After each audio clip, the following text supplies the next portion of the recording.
If you were to ask fans of the Long Dark what new additions they would want to see added to the game, most of the responses would be weapons. Some of us are happy with our bows and our revolvers, but others are desperate for more. It makes sense that the game's community is fiending for more weaponry to blast away the approximately 10,000 wolves on Great Bear Island. The current weapon sandbox is rather small, but it is designed to handle what the game throws at you. This isn't Call of Duty Zombies where you need your gun to go brr on a trigger's notice. While the addition of new weapons for the Long Dark is likely out of the question considering the game's survival mode is mostly content complete, excluding the Hunted Part 3, there is still plenty of time to drool over and discuss what weapons we wish to see and even expect to see in Blackfrost the Long Dark 2. For this video, I want to take a realistic approach using real-world data to tell us what weapons we can expect to see in Blackfrost, as well as look at the responses to the related question in my previous Blackfrost video. Before I continue, please make sure to leave a like for the algorithm so I can keep making videos like this. But first, in case you are new to the world of the Long Dark and/or new to my channel, I mainly focus on its lore and story. I've been covering and will continue to cover the narrative content of the first game and the greater franchise for the foreseeable future. If you want to kickstart your lore journey, consider subscribing and watching through the various lore playlists linked in the description. To start, I decided to do a Google search. Surprisingly, Google was borderline useless for this topic. I had to carefully craft a phrase that would maybe get a better result. Then I asked it, what are the most common firearms owned by Canadian citizens? And that produced some results. First, there is the obviously questionable Google AI response that gets shoved down your throat the moment you search something. If you are a channel regular, you will know my stance on generative AI and AI search tools, which is that they are trash and I do not accept the use of them to replace people's jobs. But for this video, I decided to use the AI responses as a loose guide. For the first question, this is what the AI provided. Then I searched common household guns in Canada and got this response from the AI. I had to look up the difference between rimfire and centerfire to understand what they were. These are terms used to describe the ignition mechanism designed into the bullet.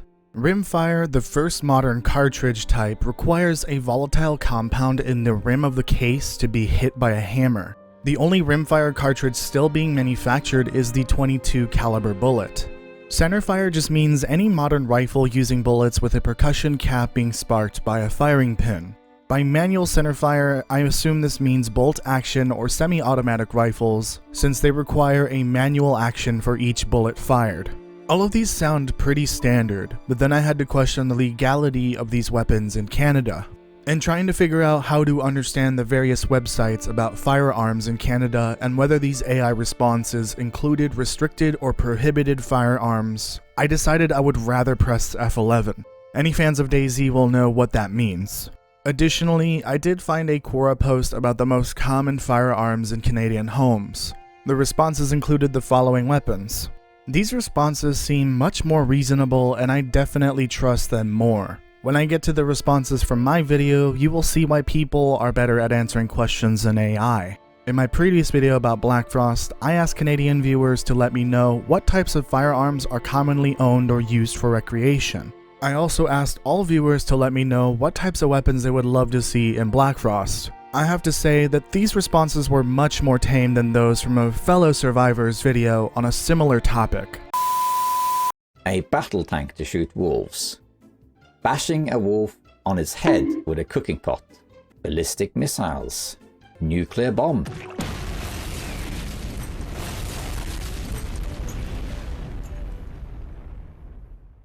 The responses on my video included the SKS rifle, sling or slingshot, single action revolver, either Colt SAA or Schofield, double barrel shotgun, pump action shotgun, either Remington or Mossberg, SVT-40 rifle, semi-automatic pistol, Browning high power, pellet rifle, crossbow, bear spray, Cooey shotgun, .22 rifle, and compound bow.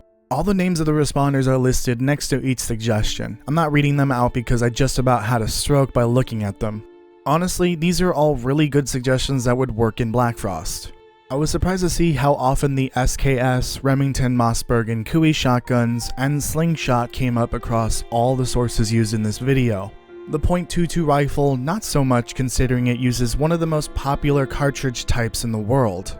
I didn't even think to ask about non-firearm weapons, which is why bear spray caught me off guard. It makes a lot of sense. The compound bow would be really cool as well. The idea of a single action revolver sounds interesting because it is a slow firing handgun which allows room for a rarer semi-automatic pistol or double action revolver. For anyone that doesn't know what single action revolver means, it means you have to manually pull the hammer back after firing in order to continue firing. A double action revolver, like the one in game, pulls the hammer back as you pull the trigger. Basically, a double action revolver would shoot much faster than a single action revolver as it requires one less time-consuming step. When it comes to what to expect in Blackfrost, we have to remember something important from the lore of the games. Following the collapse, inflation really killed the Canadian dollar. Everything would be incredibly expensive and the likelihood of there being brand new, more modern firearms is very low. Any weapons we do see, at least in the long dark, are likely surplus weapons purchased for very cheap or older weapons that residents acquired prior to the collapse. But there is a stark economic difference between Great Bear Island and the mainland. I imagine the average mainlander will be wealthier than an islander, but probably not by much. With more supplies being readily available on the mainland, it is definitely possible to see more types of weapons. There may also be a police or military presence on the mainland, something Great Bear Island lacked. Also, don't forget there are probably many preppers and hunters throughout the mainland armed to the teeth. All this creates a wider range of firearm possibilities that are lore friendly. Not a massive difference compared to the Long Dark, but a noticeable one. These are the weapon types I expect to see after going over the data and the lore. The .22 rifle or pellet rifle, bolt-action rifle, shotgun, revolver, pistol, bow, crossbow, and flare gun. Are we going to see all of these weapon types? Probably not, but these are the types that make the most sense. I would also very much welcome more non-conventional weaponry like the bear spray or slingshot suggestions. The best part of all this is that the weapon sandbox for Blackfrost is being designed and created all at once. Hopefully.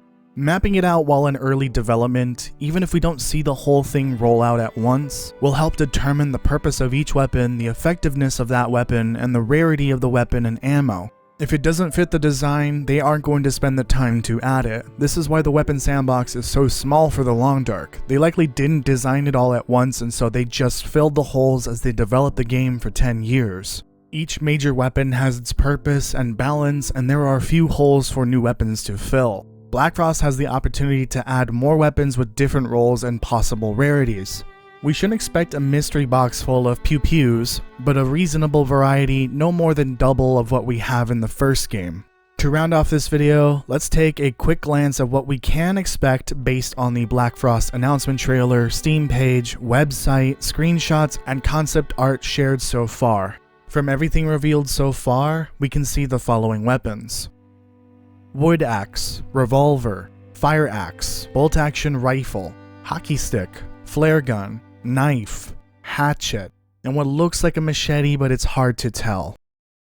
With this screenshot and this concept art, which was recently shared by Raphael, I don't think it is unreasonable to believe that traditional melee combat has been built for Blackfrost. I do hope the struggle mechanic returns in some way, but it will be nice to at least swing a melee weapon around. I really hope the hockey stick can also be used for melee as well as other non-conventional items. Additionally, it does look like the scope is detachable from the rifle, or that there are two different versions, with or without the scope. There also seems to be a strap that can be attached to the rifle, as there appear to be multiple instances of the rifle across everything with and without the strap. While reviewing all the material we have so far about Blackfrost, I noticed a lot of details I missed in my previous breakdown of the announcement. Take this as a hint for the topic of my next video covering Blackfrost. Also, please let me know if I got anything wrong about the firearm types and terms mentioned in this video.